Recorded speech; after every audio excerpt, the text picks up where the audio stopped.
यूं तो बनारस घाट अपनी खूबसूरती के लिए बहुत प्रचलित है, पर घाट के किनारे कई राज लिए बैठे हैं। ये कहानी शुरू होती है बनारस के घाट के पास बने ममता निवास से, जहां प्रिया लाल जोड़े में ममता के घर उसकी बहू बनकर आती है।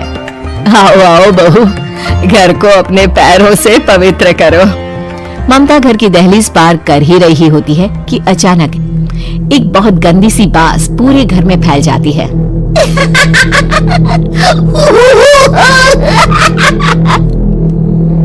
ये बदबू और ये आवाजें, ये कौन हंस रहा है माँ? अब ये पड़ोसी ना हमारे थोड़े अलग से है। कहाँ हम शाकाहारी और ये मांस मच्छी खाने वाले। छोड़, तू ध्यान मत दे और गृह प्रवेश कर। और हाँ बहू, अपनी सास की एक बात हमेशा याद रखना, इन पड़ोसियों से तो कभी बात नहीं करेगी। अच्छे लोग नहीं है ये। अपनी सास की ये बात मानेगी ना बेटा? हाँ माँ, जो आपकी मर्जी, मैं उनसे बात नहीं करूंगी। अगले दिन प्रिया अपनी पहली रसोई बनाने रसोई घर में जाती है। ये छोकी बात तो नाक में जा रही है। एक काम करती हूँ, खिड़की खोल देती हूँ। प्रिया खिड़की खोलने जाती है। इतने जाले, लगता है इस खिड़की को कभी खोला ही नहीं गया। पर ऐसा क्यों? ओह, नॉन वेज की स्मेल आती होगी ना। 2 मिनट के लिए खोल लेती हूँ, फिर बंद कर दूंगी। प्रिया खिड़की खोलती है। खिड़की खोलते ही उसकी नजर सामने वाले घर की खिड़की पर पड़ती है, जहाँ एक लड़की खड़ी होती है, हाथों में मेहंदी, लाल रंग की साड़ी, बिल्कुल सजी धजी, मानो प्रिया की तरह ही वो भी नई नवेली बहू हो। वो प्रिया को देखकर मुस्कुराती है। हे भगवान, माँ ने तो इनसे बात करने को मना किया था। प्रिया फौरन ही खिड़की बंद कर देती है और तवे पर चढ़े रोटी की ओर देखने लगती है, पर वहाँ रोटी न होकर मछली पड़ी होती है। ये क्या? पहली ही रसोई में इतनी बड़ी गलती! हे भगवान, अब मैं क्या करूं? प्रिया बहुत डर जाती है और फौरन रसोई की सफाई करने और फिर सभी के लिए खाना बनाने लग जाती है। जब वो सबको खाना परोसती है, सब तो ठीक है, मैं बेकार में चिंता कर रही थी।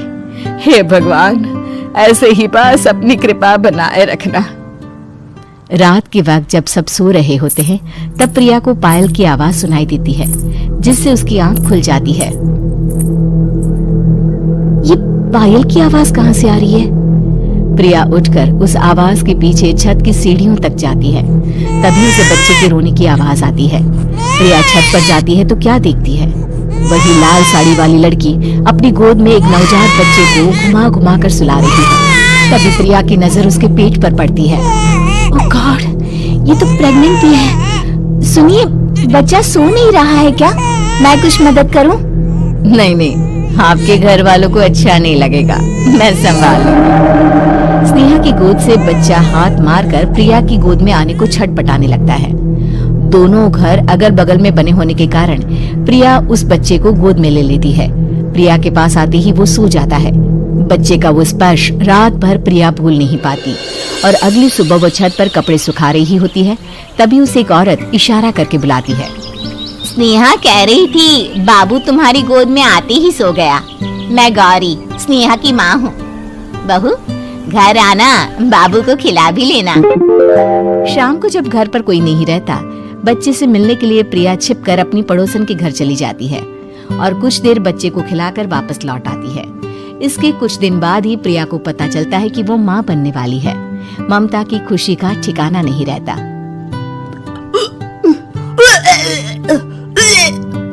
माँ जी, पता नहीं क्यों उल्टी आ रही है। प्रिया भागती हुई वॉशरूम में जाती है तो हरे और लाल रंग की उल्टी करती है। उस उल्टी में से कीड़े निकलते हैं। ये क्या? खून और ये कीड़े! माँ! माँ! प्रिया की आवाज सुनकर ममता दौड़ कर आती है, पर बेसिन में कुछ नहीं होता। प्रिया हक्की बक्की रह जाती है। ये सब क्या हो रहा है? प्रिया घबरा जाती है और अपने कमरे में जाकर सो जाती है। डर के कारण वो इतनी थक जाती है कि उसकी आंख लग जाती है। तब उसे ऐसा लगता है उसके पेट पर मानो कोई बैठा हुआ हो। कौन हो? प्रिया के पेट पर एक 5 महीने की बच्ची बैठी हुई थी, जो बुरी तरह जली हुई थी। माँ, तुम्ही मुझे लाई ना अपने पेट में? तुम्हारी माँ नहीं हूँ। कौन हो तुम? माँ, देखो मैं जल गई बुरी तरह से। 6 महीने पेट में रहने को भी मुझे नहीं मिला। सेवा दो ना माँ। बचाओ, बचाओ, माँ। ममता दौड़कर कमरे में आती है। प्रिया की बातें सुनकर वो सब समझ जाती है। तू कहीं बगल वाले घर में तो नहीं जाकर आई ना बहू? मुझे माफ कर दो, मैं गई थी माँ। उस घर में सब मरे हुए हैं बहू। कई साल पहले स्नेहा उस घर में बहू बनकर आई थी। कुछ ही दिन में वो एक बच्चे को जन्म देने वाली थी। पूरा घर बच्चे के आने की खुशी में खोया था कि एक दिन अचानक उस घर में आग लग गई। सब बुरी तरह जलकर मर गए।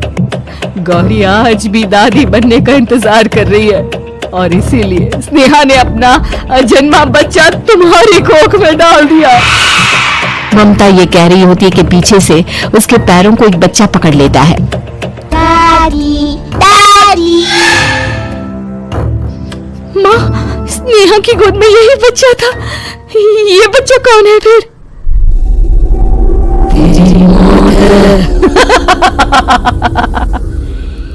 तेरी भी दादी।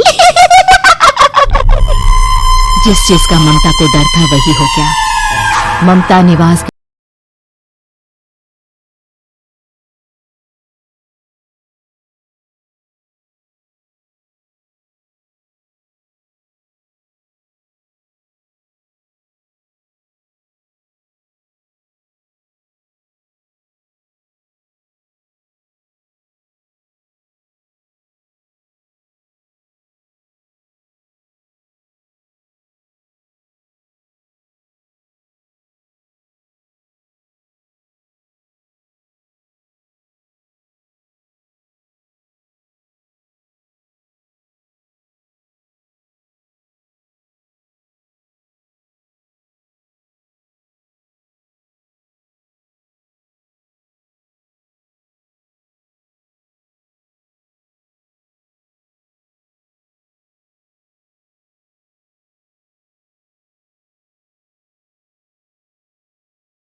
करवा देती है और ममता निवास फिर से आत्माओं के साए से मुक्त हो जाता है।